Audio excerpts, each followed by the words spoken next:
其實避孕套除咗攞嚟避免意外成人同埋防止性病之外，仲有好多其他用途嘅，真係可以講話係居家旅行嘅必備良友啊！咦，姐姐仔，點解唔肯落水啊？哦，就唔識游水係嘛？有計！哇，乜帶咁多避孕套嚟露營嘅喂？想點啊？哦，原來吹咗幾個避孕套，哈哈，綁喺個姐姐仔嘅手度，就可以當水泡用啦噃。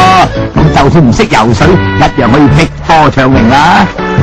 游完水仲可以當花灑用喎，沖完涼又可以玩下馬騮搶波啊！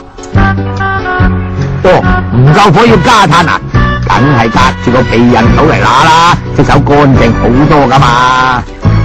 咦，有蟲噃，哥哥仔想捉蟲，梗係要吹脹個袋嚟袋住蟲啦。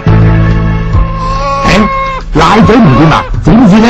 唔緊要，遮住爹哋嗰個，先消毒，再篤個窿，咁咪又掂咯。哈哈，你睇佢做得幾滋味？咦，拉鏈棘住咗喎，唔緊要，借住老公個避孕套，跟住條拉鏈，鏡鏡手嚟潤一潤，越一搣佢，搽到勻勻順順，即刻有掂啦！撞啱頭暈身熱，屋企有避孕袋，即刻就可以做一個現成嘅冰袋啦！哇，當堂舒服晒！老公生日用個避孕套擠個心，零舍 sexy 啦！嗱，呢段呢我就唔解話啦，你哋估下做咩啦？